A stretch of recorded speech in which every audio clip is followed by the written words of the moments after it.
What's going on, everybody? Welcome to Wrestling Warm-Up right here on WrestlingRumors.net. My name is Doug McDonald, and of course we're joined with the rest of the Wrestling Rumors crew, Mr. Alex Bisong, Christopher Walder, and John Alba. That's right, we're all here ready to roll with you before this go-home episode of Monday Night Raw, which, if you've seen what is promoted, then you know exactly how the show is going to end. And we're going to go ahead and start with this whole main event saga that we have played out.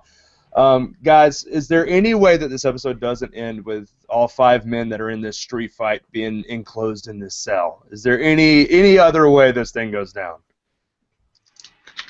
No. Like let's not beat around the bush here. That's exactly how the show is going to go. And Raw is totally one big, predictable 3-hour extravaganza. The main event is, what is it? It's Cena and Ambrose versus Rollins, Kane, and Orton in a street fight, right? Correct. Okay, yeah, the cell's coming down. The cell over there. Yes. Yeah, all right. The ominous cell. And then, of course, my thought would be that the heels obviously go into full heel effect and leave Ambrose and Cena laying in a pool of their own disgrace. This isn't Brock Lesnar. Brock Lesnar's not coming here. It's not going to be vomit, piss, and blood. That's not happening. Lesnar's not even a part of this, so let's not even get into that. I did actually luck out, though. If you saw on WrestlingRumors.net, the Slammies got moved from December, I think it was 29th or 30th. The last Raw of December. They were canceled, Doug. Oh, don't believe everything that you hear. They weren't canceled. Dave Meltzer never even said that the Slammies have been canceled. Are you telling me that people make up stories just to get clicks? I think people do. Obviously, WrestlingRumors.net. WrestlingRumors.net did not report that the Slammies have been canceled. It's on the side. We did not report that the Slammies have been canceled because I didn't believe they were going to be canceled. I believe they were just going to get moved. The Slammies is something that WWE does every single year. In no way, shape, or form were they going to get canceled. They got moved. Why? Because WWE is trying to get another house show in. So that last Raw of December, you're going to see an A squad of superstars. You're going to see a B squad at the house shows because they're going to do a house show the same Monday. That's why they can't do the Slammy Awards. However, the Slammies got moved to the December 8th episode of Monday Night Raw, which is right here in my hometown of Greenville, South Carolina. And, of course, we're going to be there, and we're going to try to get some interviews and stuff. Last time, 2 times ago, actually, got to hang out with the Brooklyn Brawler. That was pretty cool. This next time, hopefully, can get there early enough to try to do some things with some people.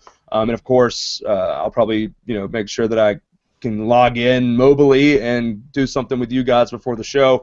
But, of course, Brock Lesnar, the only date that he's advertised before Royal Rumble is December 8th, and he's supposed to be here in Greenville at the Bon Secours Wellness Arena, which is ridiculous for an arena name. It used to be the Bilo Center, now it's the Bon Secours Wellness Arena.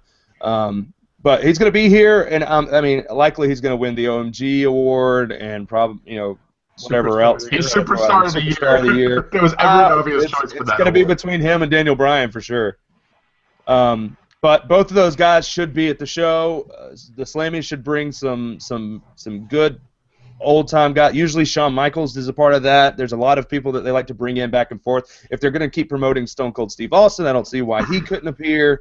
There's a lot of things that could happen. So I lucked out because Greenville's usually a crap show. Usually terrible things happen in Greenville, South Carolina, and they're always either right after a mega pay-per-view or right before a big pay-per-view, and it's always bad. So we actually lucked out for that. I'm excited about that, but we want to not see Brock Lesnar at this event. There's not much to look forward to at this event except for Rollins and Ambrose. And, guys, I want to know what you think about this match going forward. Do we think that this could be a potential Match of the Year candidate before we even see any of it? Well, all you need to do is look back at what they turned a lumberjack match into at SummerSlam, and that kind of gives you high hopes that maybe this could be the best Hell in a Cell match we've had. I mean, the most recent one that was really good was Undertaker and Triple H at WrestleMania 28, and at the actual Hell in a Cell pay-per-view, I don't remember one really good Hell in a Cell match. So I think Rollins and Ambrose can kind of take that title, maybe have a Match of the Year candidate. Obviously, there's many more matches that can be in that discussion. First one that jumps to my head is WrestleMania with Daniel Bryan and Triple H, a Manzo favorite. I must say, Wrestle Reaction host. So, yeah, but again, that match needs to be the main event, and that's something that WWE still hasn't decided on. There's these reports out that Orton and Cena might close, and if That that's ain't happening. it's something, well, the only way that could happen is if something big closes the show, maybe a Wyatt family appearance or something else of that nature. So, if Rollins and Ambrose are given the ball and they get the main event slot, man, watch out because you're going to see a classic. Yeah, What I do you mean, other I guys think if think they. about this? Yeah, sorry ahead. about that. I think if they do actually end up closing the show, they have a tremendous chance of having the best Hell in a Cell match probably in the modern era, like right up there with the Undertaker match of WrestleMania 28. But it all depends on them closing the show, having a good finish, unlike Hell in a Cell in 2012. Never forget, always remember. But hopefully it should be a good match. I will say the visual ending of Hell in a Cell 2012 was very cool with Ryback doing the chants above the cell and the camera angle they got. But there was nothing else very good about that. The thing that sticks out of my mind is we always talk about how Hell in a Cell has always traditionally been used to end a feud. And yet the Cena-Orton thing has not been a feud. There hasn't been a feud. They're making a feud for a be-all, end-all stipulation out of 1 week of television programming. Yeah. Which is just awful. Logic would tell us that Rollins and Ambrose should end the show, but, you know, you could also take it from their standpoint of they want their biggest draws ending a pay-per-view. Do I agree with that? No, but, I mean, there's no denying that Cena and Orton are the two biggest draws, no matter what you say. I agree that they're more... They bring in more money for sure. I mean, but this is the fall season. This is the time to give these two young guys the rub. Give them the chance. I agree with you, but I mean, you can put it in other perspectives. People would be more interested. You could have two great Boise States and TCUs, but more people are going to watch the Notre Dame Alabama game. You know what I mean? Yeah. It's just, and that's the reality of it. It's just that's the circumstance here, but I expect phenomenal matches from both of them. Cena and Orton always have good matches. Are they the same? Yeah, but they're usually pretty good. So if WWE wants to do right by both of those guys and make that match at least a little bit compelling, they should say tonight on Raw that the winner of Orton Cena gets Lesnar at Survivor Series. Yeah, and that could happen. And David Wilder's on Twitter brought up a good point. Bray Wyatt is advertised for Hell in a Cell. Yeah. Well, and Doug, that's what I've had my eye on, and I've actually, as we prepared for the show today, going throughout my day, I kept thinking about, I am very excited to see what they're going to do with the Wyatt family. And I haven't been this excited in a while to see where an angle's going to go because we don't know what they're going to do with them. We have our ideas. We think it's going to lead to something at Survivor Series. We think they're going to attack main eventers. But what happens if they do this gigantic invasion, which has been the rumor going around? I mean, what if the Authority has to go face? What if Rollins and Ambrose, after this long feud, have to work together? I mean, there's a lot you can do with this. If you throw Cena and Ambrose together with the three Authority guys and do an elimination, that's a kind of like the NXT or the Nexus. Right. Big tag. It's exactly like the Nexus thing, and you could do it right this time. But you're assuming that the Wyatt family is adding more members, right? Oh, no, I'm not assuming. I mean, we are seemingly conceding. It's coming. Something is happening. And it's not that it's coming is not just going to be Bray Wyatt just going single. Right, there's going to be something more to that.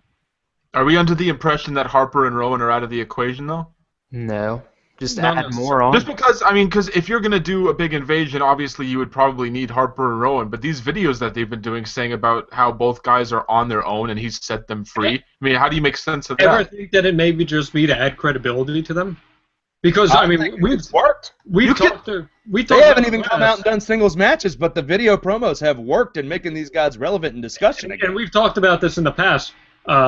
During the summer pay-per-views, Harper and Rowan were useless. They were they were nothing. I mean, they were disposed in battle royals. They were lumberjacks.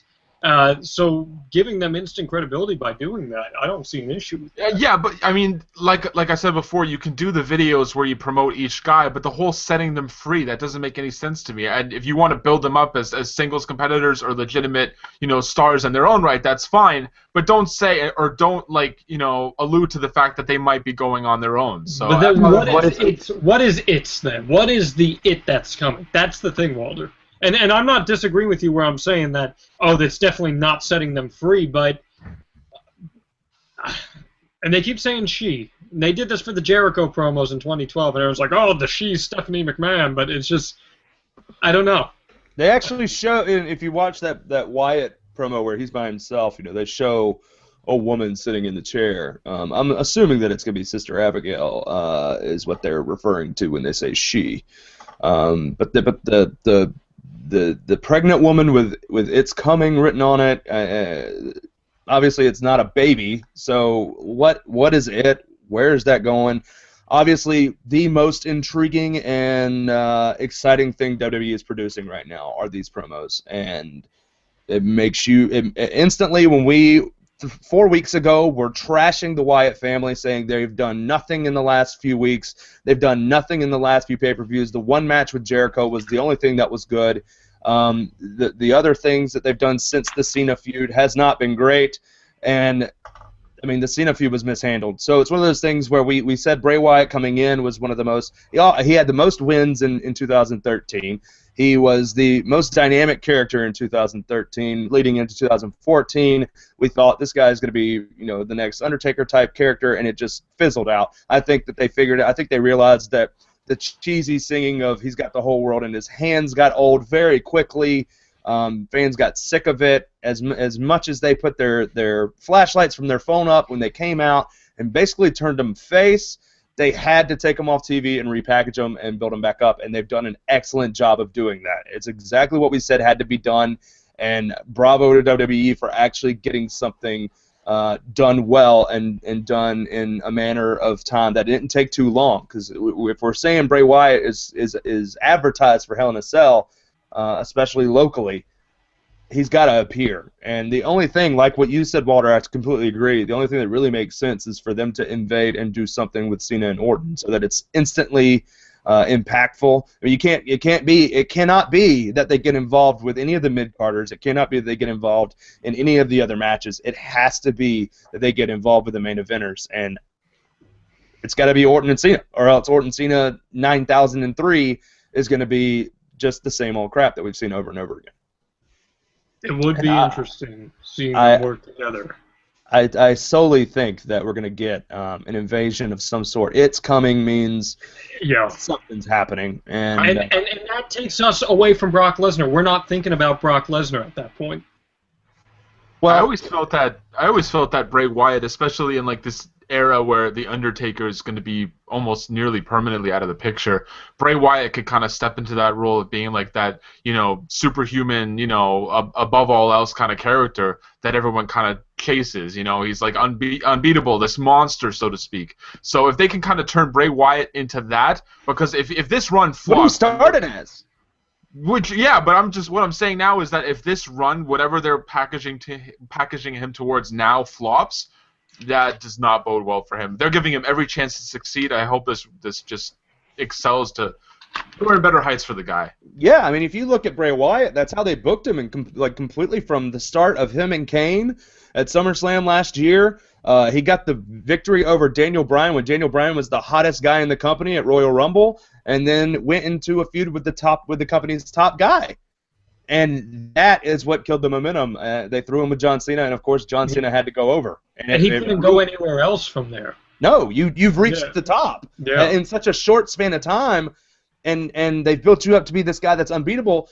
They theoretically should have built him up as they're building Rusev up now, where Rusev is unbeatable, going to run through all these people, especially people that are trying to represent USA, and it's going to take somebody in the next 5 months, 6 months to beat him. I mean, it's going to take somebody extremely special.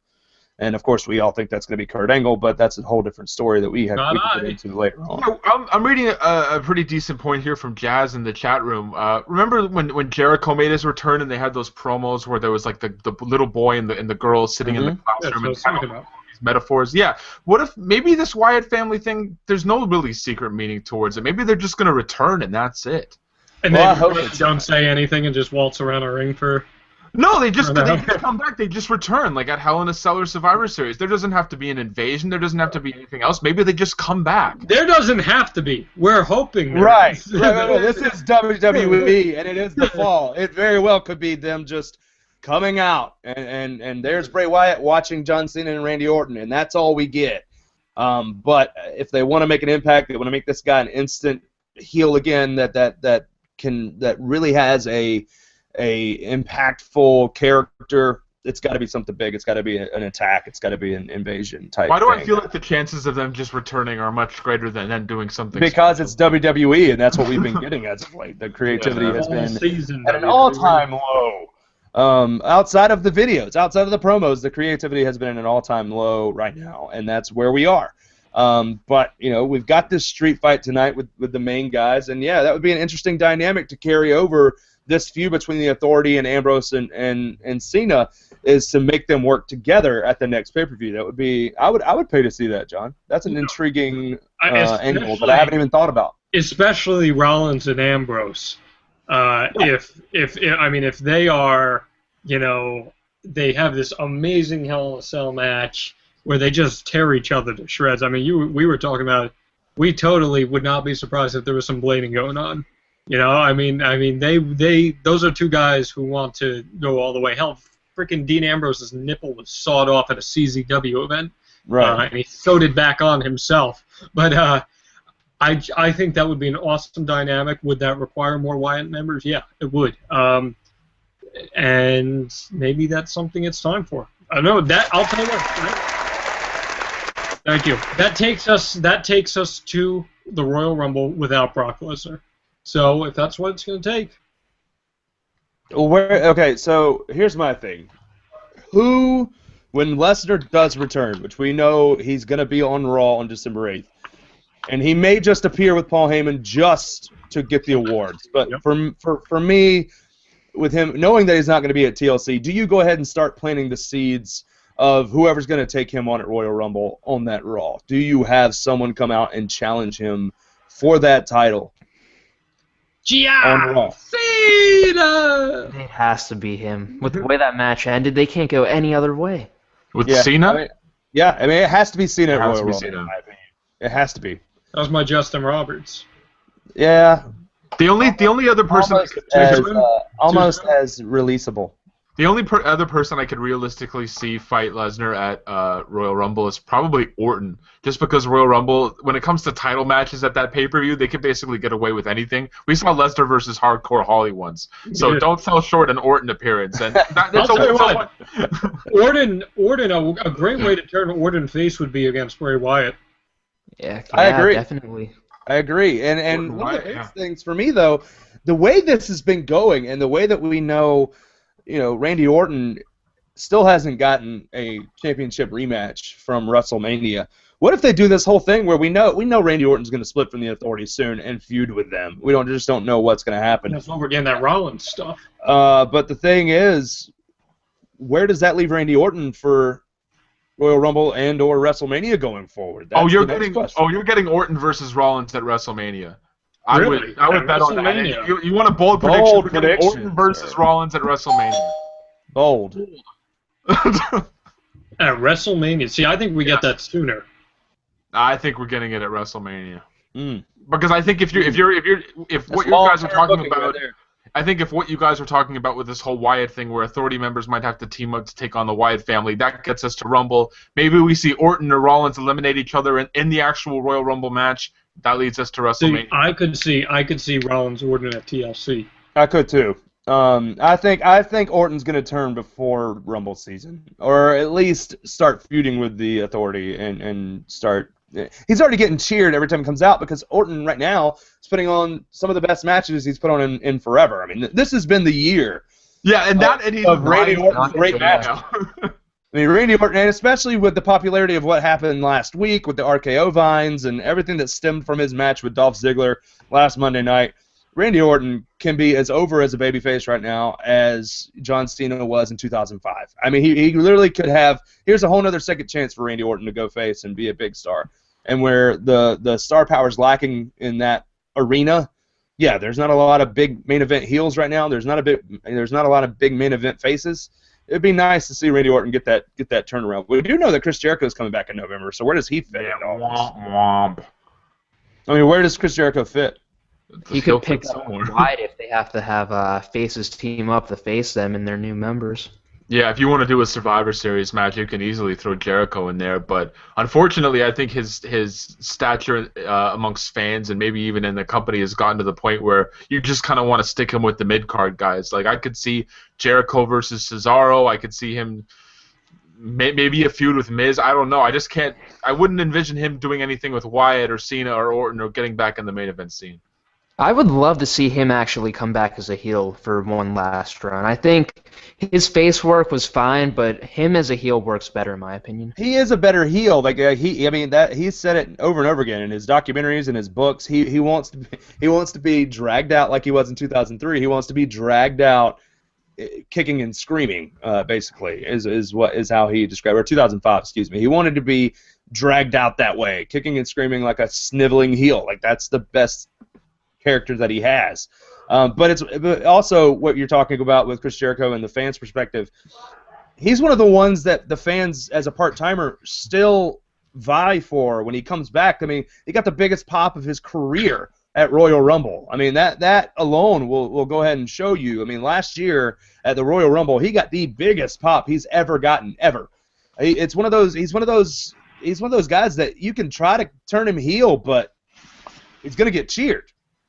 It's like what they tried to do with Austin in 2001. At this point, it's just kind of Jericho can't pull over can't actually get the fans to treat him as a heel at this point. I don't see that happening. I'd love to see it if they could creatively do something. I mean, when he turned heel in 2008 with Shawn Michaels, that was, I mean, you took one of the biggest names in the company and know that they have good feuds. Like, you took that and made that into a thing where Jericho attacked one of the top faces of all time, and that led us into his heel turn. But that, I don't know who they could do it against now. Dean Ambrose, maybe? Ambrose is the one option for sure. Yeah. I was going to say, because it worked against Punk, because Punk was super over as a face. It didn't work that well. But it got the job done. Jericho was clearly the heel.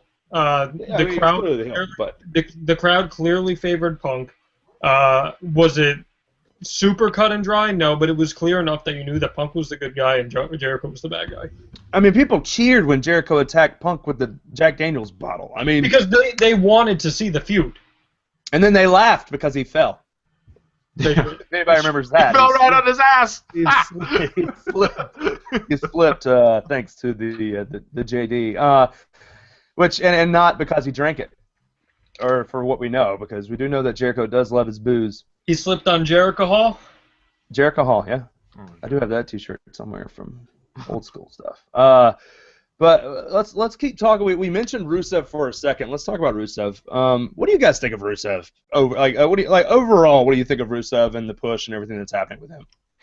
Honestly, it's kind of getting old. Like, they're just basically rehashing the same storyline with everyone, and they're doing this whole America versus Russia. How many full-blooded Americans could go up against Rusev and beat him? Well, we saw it with Swagger. It didn't work. Then we saw the same thing again with Henry. Now they're doing it with Big Show, and then that Big Show thing is going to lead to a feud with Henry between those guys, and then by all accounts, the next feud for Rusev could be for the United States Championship. I just don't think there's really any solid ground for evolution with his character. He's just very one-dimensional. I love watching him wrestle. I think he's very underrated in that regard.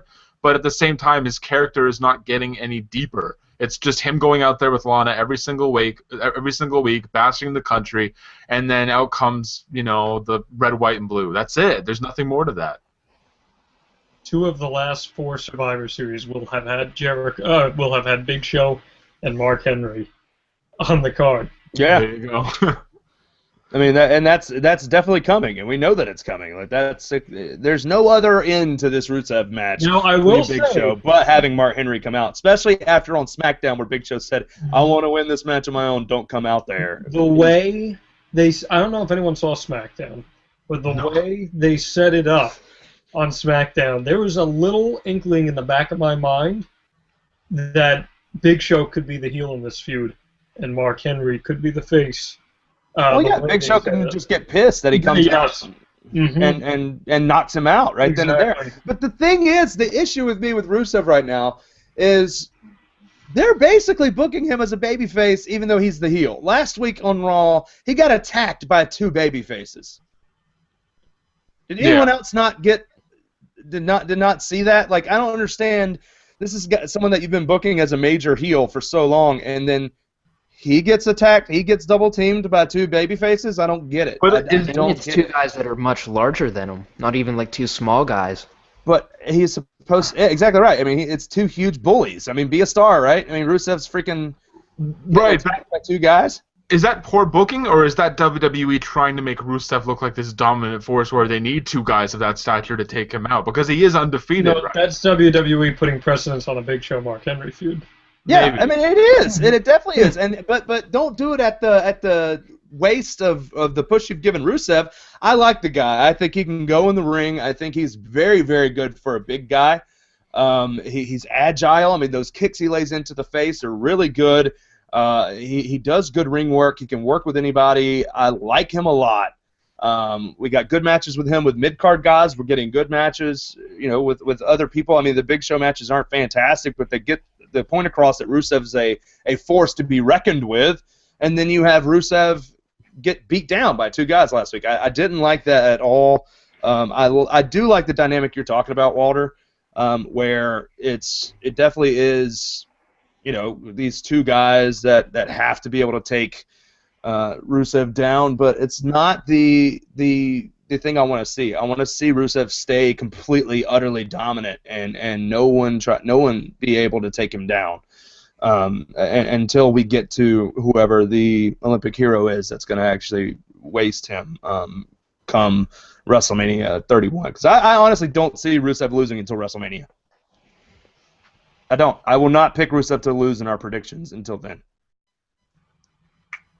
They had good stuff. They had good stuff with Jack Swagger before, where I thought maybe Jack Swagger would go over. Obviously, with that not happening anytime, I can't realistically pick Rusev to lose. I see it happening. I'm telling you, I still think Swagger's the one who beats Rusev. Any chance Cena's the guy? If Cena beats Rusev, dude, just chalk Rusev up in the Bray Wyatt category where no one's going to care. Well, they'd love to put Hogan in Cena's corner on that. Oh, totally. So. Totally they would. But I'm interested to see what happens at the outcome of that. Divas-wise, we've got a Divas match at Hell in a Cell. We've got Divas on the show tonight. We've got 2 Divas matches. One's for the Divas, Diva. One's for the Divas Championship with a new Total Diva, which is interesting. It makes me automatically think that Paige is going to retain here, or AJ is going to retain here. But I think at some point now, knowing that Alicia Fox, which is fine because she's not in a Divas Championship contention at all, but now that we know Paige is going to be on Total Divas, and this rule that Vince McMahon has where Total Divas cannot win the Divas Championship, they got to change that now. Because, I mean, maybe this is happening because we've reported it, multiple sites have reported it, we know the rule exists, Cameron has admitted that rule exists on podcasts, on interviews. She has said the biggest thing that the Divas are fighting right now is that we can't win the title because we're on the show. Well, then that has to change. Maybe this is the way that Vince says, okay, well, we'll put Paige on there, and Paige will stay in title contention, and then, people will realize that this rule doesn't really exist. But I still don't see people like Naomi or Cameron, or even though I love Natalia, or any of these girls being in a title picture anytime soon. I think it's just an easy way to get the Divas Championship onto the show. I think that's one of the last few storylines that anyone would really care about with that nonsensical hour-long mess that it is. I can't watch Total Divas. I'm sorry. Yeah, I don't watch it either. No. Yeah. I'm sorry to bother, but we saw they're filming stuff with Paige right now. So you got to imagine that the Divas Championship is coming up in that equation somehow. Yeah, I'm so shocked that she's on it. Like, I don't know if maybe if she didn't have a say in this, like they just said, you're going to be on Total Divas. I don't see how she fits. Not to mention that the entire division is basically on that show now, and I don't know how they're going to fit all of those personalities into 60 minutes. Yeah, so the non-Total Diva is AJ Lee, and the only reason she's probably not in the show is because they don't know how long she's sticking around. And we could get more NXT Divas coming up. Well, we know Charlotte's coming up soon. Who's the only Divas that's not on it? It's AJ and Layla, right? Yeah. Is anyone else I'm missing? Yeah, it's about. Emma. I don't wonder why Layla's not on it. She would seem like the most obvious choice to get on there. It's Layla, Emma, and AJ. Oh, okay, yeah. Well, Emma doesn't deserve to be on anything. I'm sorry. Well, she's stealing the show. Rosa Mendez and Cameron are on it. She's stealing the show. No. I can't stand Emma. I can't stand her coming on TV. I can't. There's something in her character is just too dumb. It's too dumb. It's too dumb for me. I can't handle her on TV. Girl can work in the ring, but at this point I'm done defending her ring work because her character's so stupid that I can't handle it. Emma's nothing but a hand to come out there when they need extra people. That's it. Yeah. The other Divas match that we're going to be forced to watch, and we're going to get more interaction from them in an in-ring segment tonight, is, of course, Brie Bella versus Nikki Bella, and they've added a stipulation on top of their stipulation. If you didn't see that, the stipulation is the loser becomes the personal assistant to the winner for a month. And now the added stipulation on that stipulation is if they can't perform their duties as the personal assistant over the span of the month, they have to quit. Okay. Well, that's the dumbest Can you thing play I've the heard. Can you play the cricket? Can you play the cricket, Yeah, Doug? there you go. Thank you. I'd rather play this. Major fail. Major just palm face palm. I can't stand the fact that this is even still going on. I thought for sure after this past Monday night that feud was over. There's no way Brie wins this thing, right? Yeah, no. If they're gonna keep this thing going, it's gotta be because the only reason they're doing this is to get us to Survivor Series. There's gonna be a major Divas elimination tag team match. It's gonna be Nikki's team versus Brie's team, and probably for whoever it is. I don't know. That's what's coming. That'll be the end of the 30 days. That's where we're going, and we just have to deal with it for the next 30 days. Brie ain't winning. Let's be, and then she'll quit again. She'll have another pay-per-view segment where she'll just quit. God. The era of Brie quitting. That's what this is going to run into. We got a U.S. title match, the mid-card titles. We got a U.S. title match happening at Hell in a Cell. Sheamus and Miz, and of course Mizdow has been the absolute most entertaining thing outside of the Wyatt promos on WWE television. Guys, do we think this is the show that we see Mizdow and Miz finally start separating, and we see Mizdow maybe start a feud with Miz? You think this is the time? No. Yep. Oh, Alex says yes. Water says no. Alex, tell me why. Because we mentioned it earlier, I really think Sheamus is going to have to feud with Rusev come Survivor Series, next 2 or 3 pay-per-views. Miz really doesn't have much else where to go because he just battled Ziggler for the IC title. Now he battled for the U.S. probably unsuccessfully. You just have to have it happen now, I think, just to prolong those two having some sort of presence on WWE programming. Walter? I think you just have to keep teasing some sort of tension between Mizdow and Miz, because at this point, what they're doing with that whole stunt double gimmick, it's priceless, and it's one of the most entertaining things you see every week. I don't think there's a need to halt it right now, because if you turn Damian Sandow face and then he beats The Miz, which is probably what's going to happen at the end of this, I feel like he can go down the same road that Alex Riley did. He becomes the assistant to The Miz, he beats him, and then what do you do with him? So why ruin a good thing? Keep Mizdow and Miz together, but just slowly integrate tension. Not so fast. I agree that the angle is brilliant. Where do you see Miz and Mizdow going after this then? I could see them challenging for the tag team titles. So starting a more of a tag team role instead of Miz being over Sandow. I could see them as tag team challengers for either the Dusts or Usos, whoever has it next month. What do you think, John?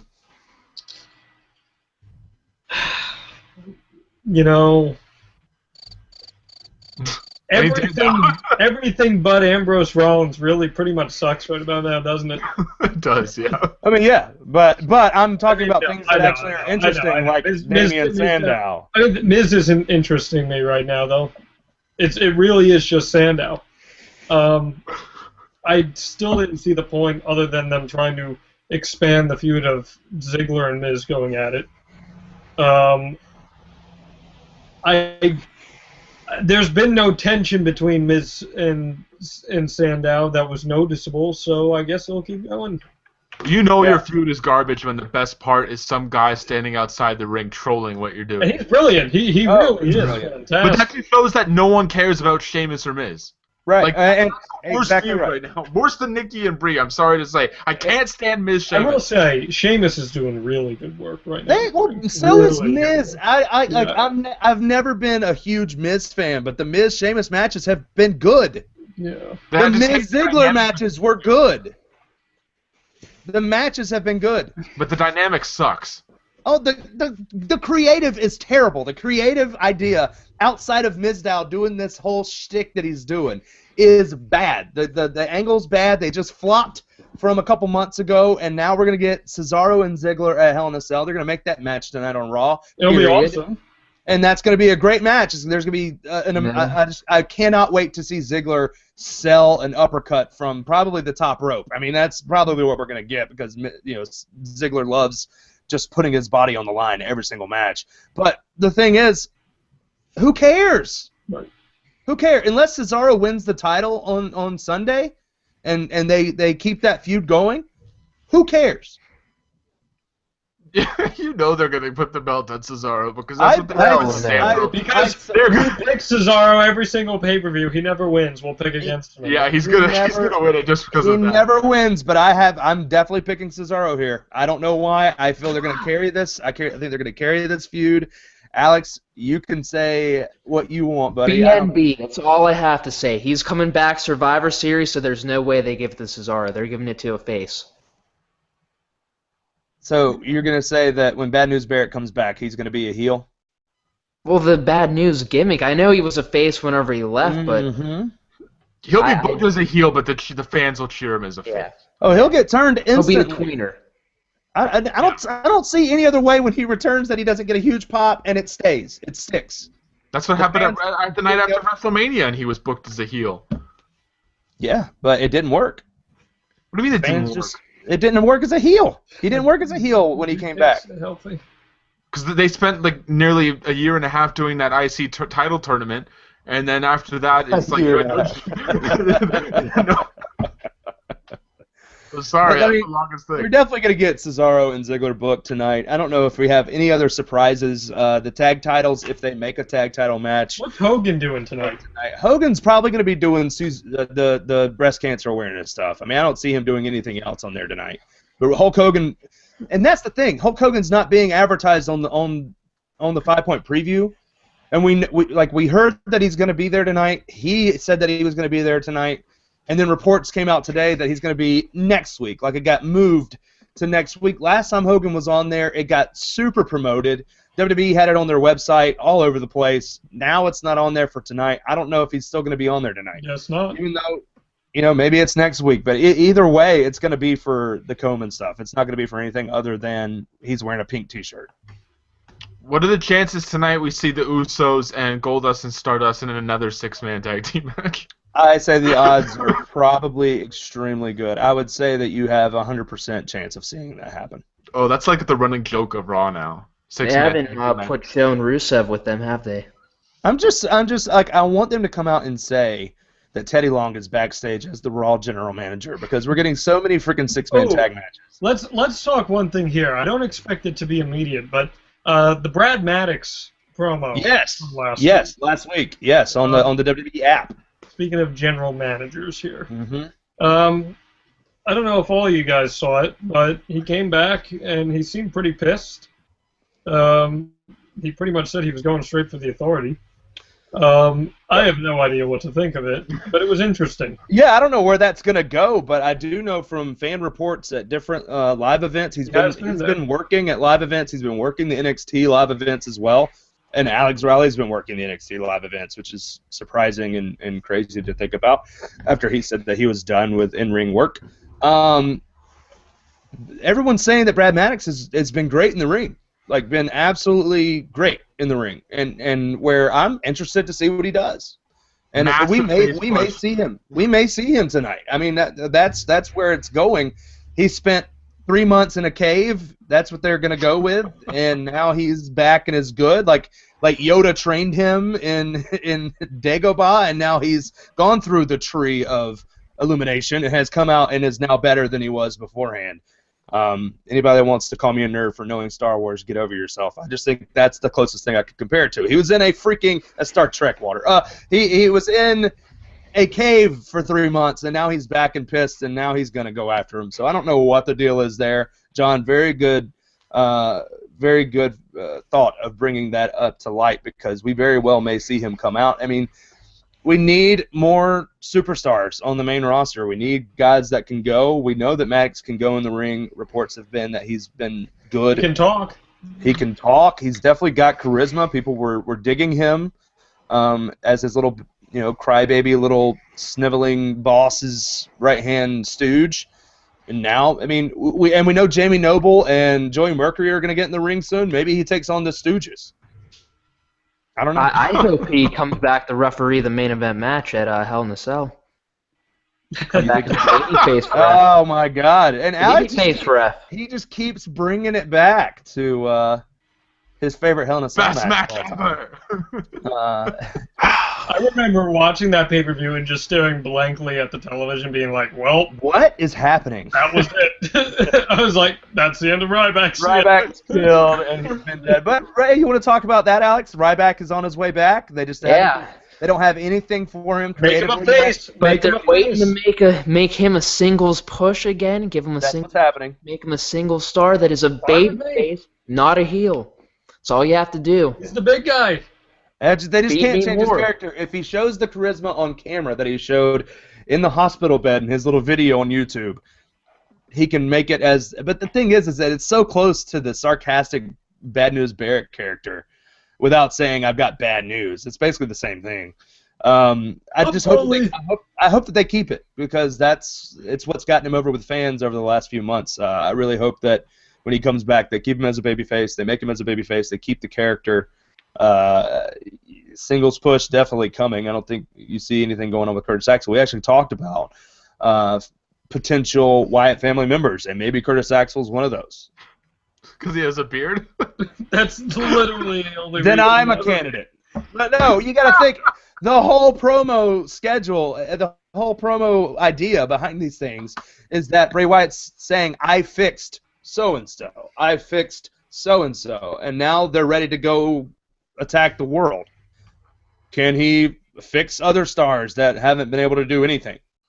There's a stable of African-American superstars that have not been able to... They're the super athletic friends, thank you.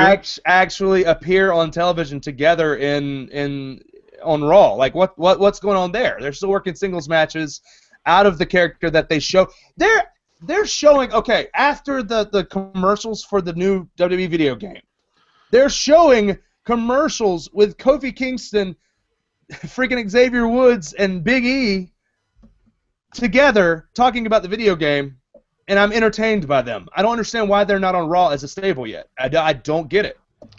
I don't understand. Because WWE doesn't know how to book them without being racist. You could do a PG APA style gimmick with the Smart Athletic Friends, and it would be awesome. Where just their banter just carries the segments. How Farouk and Bradshaw's banter would carry those backstage segments. Oh yeah, they could totally do that with the three of them, and it would be awesome. I agree, man. I'm telling you, I'm totally entertained by those commercials, and they only air them after the commercials for the video game on the YouTube channel on WWE Network. I mean, I don't get why they're not on TV.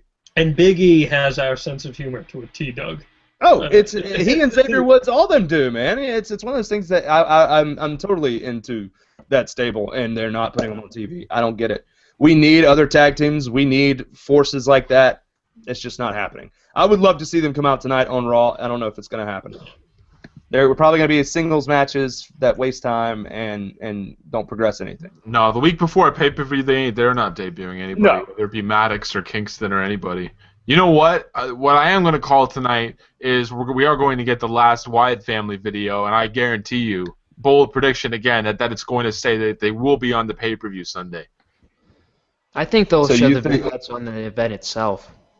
I would love for when they returns, instead of saying we're here, to say it's here. But It's here? Yeah. but what is it? What's Oh it? yeah, oh yeah. What is Fandango. it? Yeah, Jack. I'm telling you, don't throw out the idea that some of these guys that you haven't seen on television for a while can come out as Wyatt family members. If you want two guys who would actually fit, I was going to write an article about like who's the most logical people to join a Wyatt family, and obviously like the Ascension were near the top because of these stupid reports. But there's these two guys down in NXT right now, and their names are eluding me. But one of them has like these giant hands, and I think like Kevin Steen and Mojo Rawley. not Mojo. Rawley. No, Mojo. Right. But there's these two guys in NXT right now. If you look up Kevin Steen's Twitter account, there was also a report about this. There's these two guys, like these two giant guys, who actually look like legit Wyatt family members. And everyone in NXT is praising them, saying they're terrific on the mic. They can go in the ring. I would love to see them join the Wyatt family. Just like it's a far out prediction. It's not going to happen, but look it up on Wrestling Rumors or Google or whatever you want. Before everyone in the chat jumps on me, that was a joke. That was not a serious. What was the joke? I have to make that clear. The Mojo Rawley thing. Oh, Mojo Rawley and the Wyatt family. No, he's got a bum shoulder. But he's hyped. But he's staying high. What they're doing there for people that do watch NXT is, I'm just gonna go ahead and let you know exactly what they're doing. They understand that his I Stay Hype character is crap and will not make it on the main event roster, so they're taking him off. And if you watched the last episode of NXT, which they aired earlier today, and of course it was on the WWE Network last Thursday, they did an interview with Mojo Rawley. Of course, he was a lot more sinister. He was a lot more. He had more of a heelish tone in his voice. The guy's coming back as supposedly as a monster, more vindictive. Well, that fits his build. That's the thing. Well, it's exactly right. That's how he should have been put out there in the first place. But he's going to come back. He said he's coming back with vengeance on his side, and he's coming straight after Tyler Breeze. He's not really injured for anybody he may have a sore shoulder, but he didn't have surgery. He's not having any of that happen for real. He's going off for a little bit so he can come back and attack Tyler Breeze and be more of a vengeful, heelish type of. I mean, he doesn't even have to be a heel, but he's going to be a darker character than he was. He's not going to keep being this I Stay Hype, bubblegum, sit on your chest, stupid finisher, idiot character. You're gonna need. He does a whoopee cushion. He does Doink the Clown's finisher. He just doesn't do it off the top rope. I'm sorry. You're not Earthquake. You don't come down and sit on someone, and I'm supposed to feel like it matters. You're gonna need to keep him off Dumb TV finish. for a couple of years. He got squashed by Bull Dempsey. Like I don't know how you come back from that. The guy who has a worse physique than me, and he just totally destroyed Mojo Rawley. So there you go. Well, the Bull thing. I'm not low on Bull. I think that Bull can be the next Bam Bam Bigelow type guy. He's good in the ring. He's got that presence. Every time I watch him, I think of Bam Bam Bigelow, and that's not a bad thing. Bam Bam should be going into the Hall of Fame at some point. Really, really good in the ring for a big guy. Wrestled for every major promotion. Really, really, really good dude. I think of Rhino when I see Bull Dempsey. Actually, I don't know Really? why. I've thought of that before. Yeah, Rhino. I mean, I love Rhino too. Don't get me wrong, but every time I see him, and especially he does the flying headbutt, which instantly makes me think Bam Bam Bigelow. It makes me feel like that. Jazz in the chat's asking, what do we think of the Legionnaires breakup, or what seemingly looked like that on the last episode of NXT? I think it's a dynamic that you usually see happen when one of the heels has been treating the other heel so badly. I mean, look at The Miz and Alex Riley, like Walter was bringing up earlier.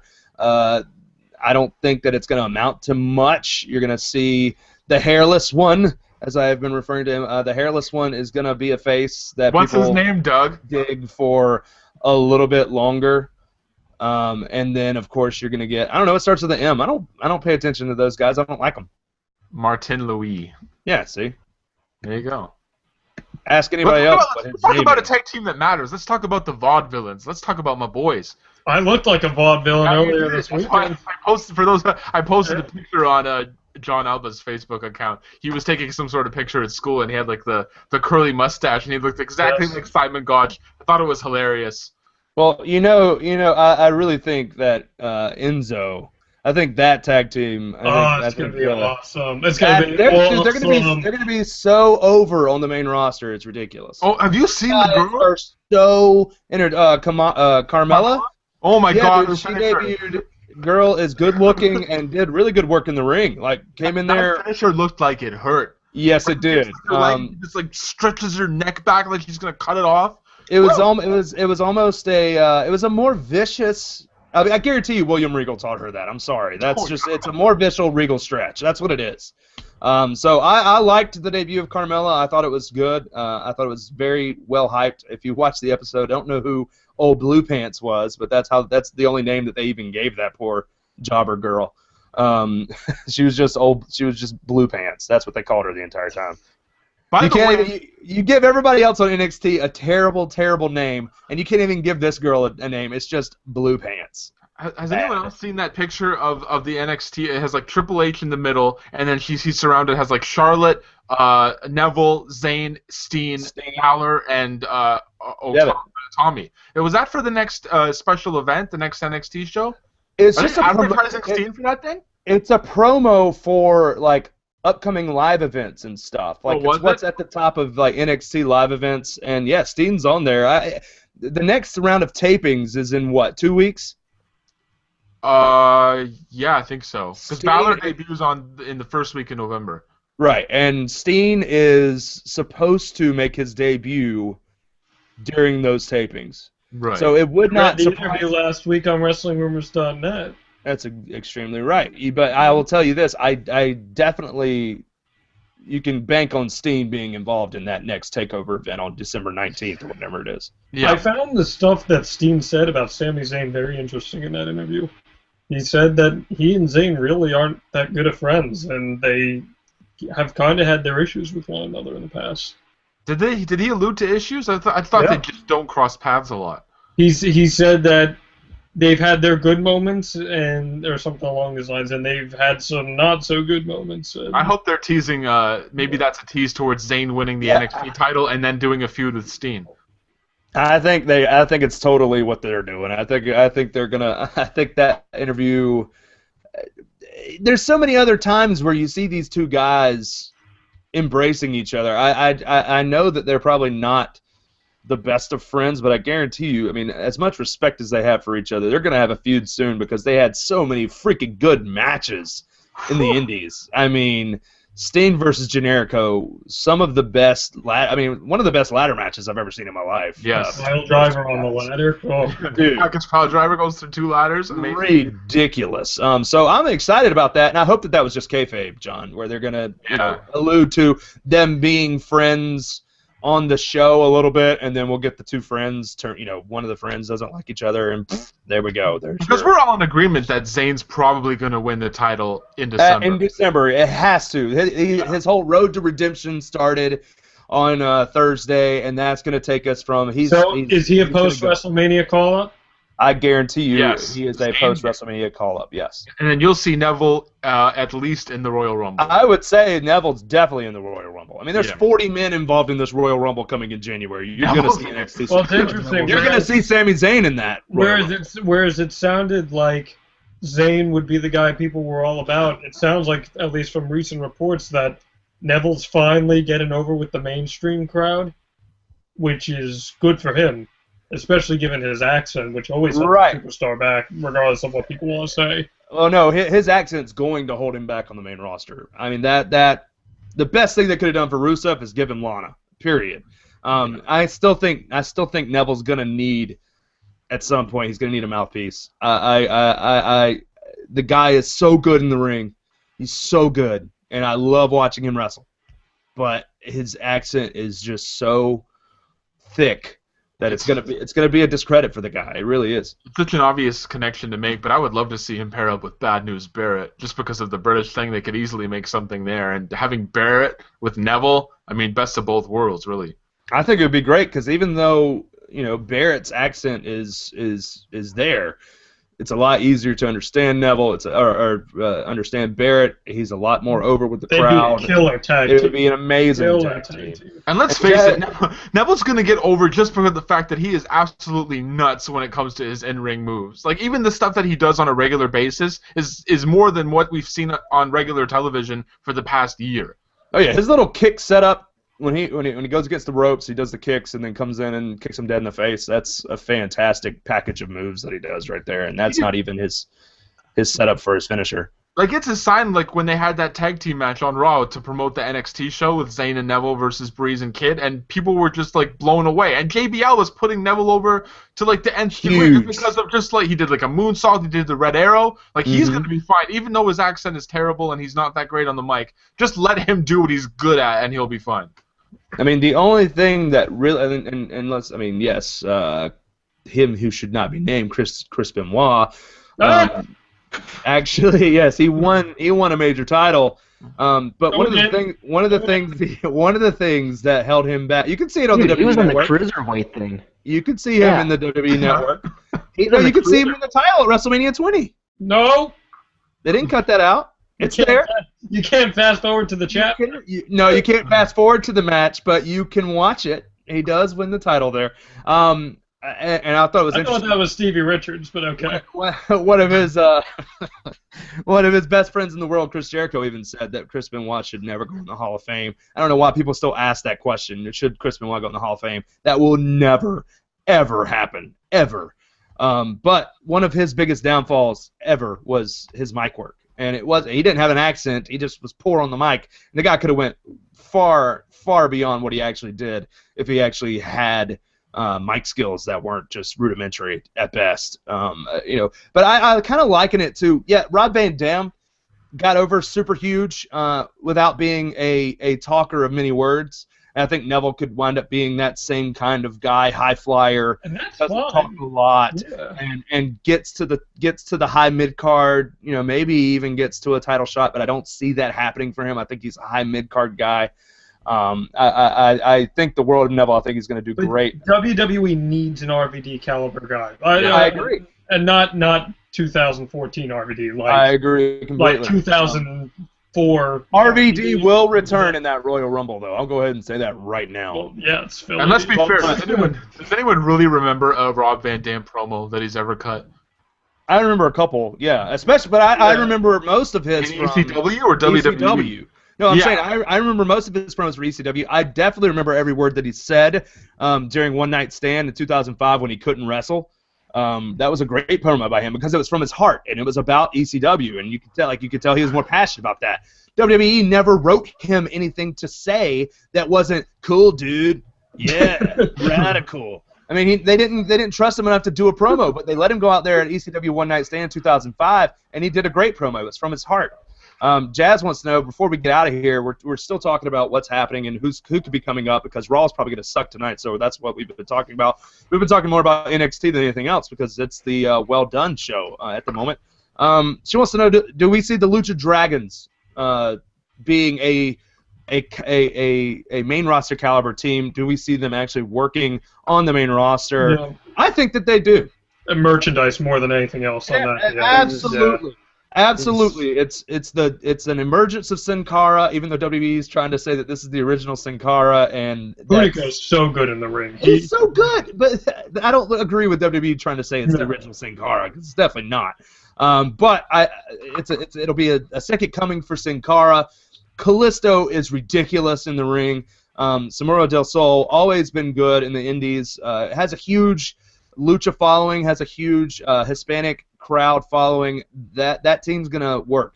The chant they do is gonna work. I don't care what anybody says. I'm not a huge fan of the Lucha chant, but it's gonna work. It's gonna get over. Kids are gonna absolutely love them, and you're gonna see masks in Kmart and Targets and everywhere. It's gonna work. It's gonna work. If there's a tag team outside of Enzo and Kaz, if there's a tag team that I really think is gonna work on the main roster, it's those guys. The Vaudevillains, as much as I love their shtick, in NXT. I don't think it's going to work past mid card. I don't see them working on the main roster. I'm with Walter though. Them changing the Vaudevillains theme song killed a lot. Yeah, that's really bad. Yeah. I mean that theme song is terrible.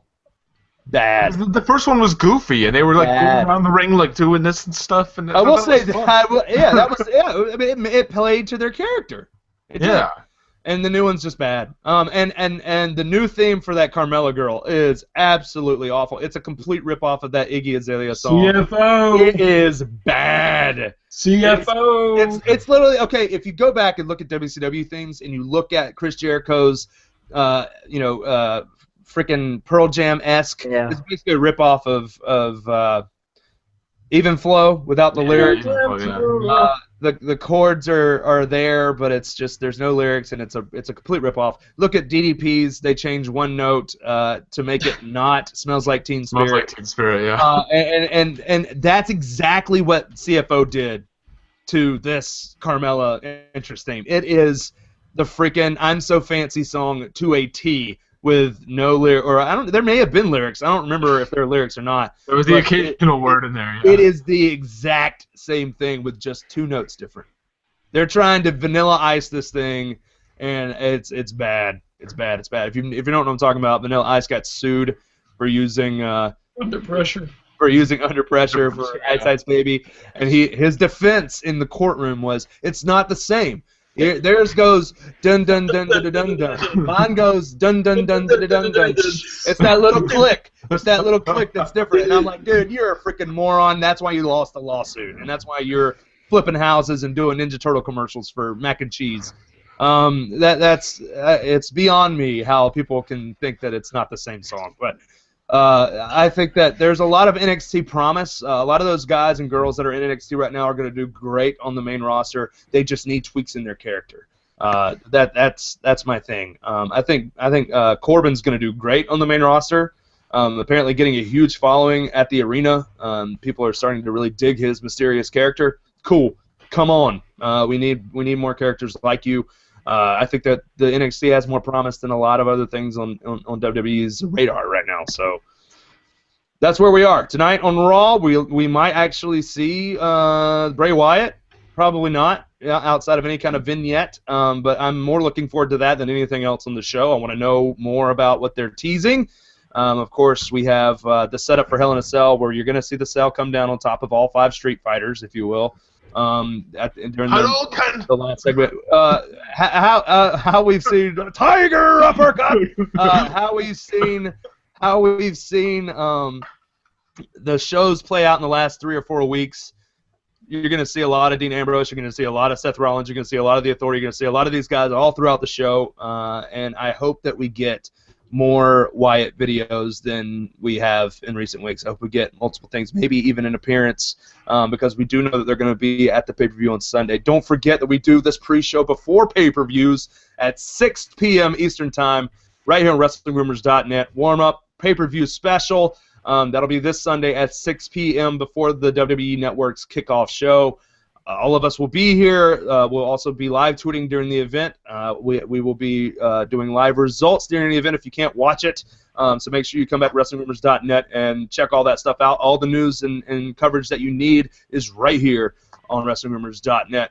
John Alba, at John Alba SFC on Twitter. Money Mayweather. I'm sure he'll be throwing some. Are you undefeated? Can you read? I'm rich as hell, baby. Can you read though? God, I'm not even interested in Ron. Go on, guys. Goodbye. And Walter at Walter Sports, which is finally available again for him to write on, as we discussed last week. He will be. I'm sure he'll be live tweeting tonight during the show as well. And, of course, Mr. Alex B. Song at Glass Mode ALB. He'll be hyping up Ryback all night tonight on Raw, hoping that he returns and has an impact. You can follow him there. And you can follow us at WrestleRumors. That's where I will be doing some live tweeting during Raw tonight, starting in the next 20 minutes. We got 3 hours to get through. Join us so that we can have as much fun as possible while we sit through some boring stuff. Actually, I'm hoping that we get the same kind of wrestling that we got last week, because that really made the show watchable.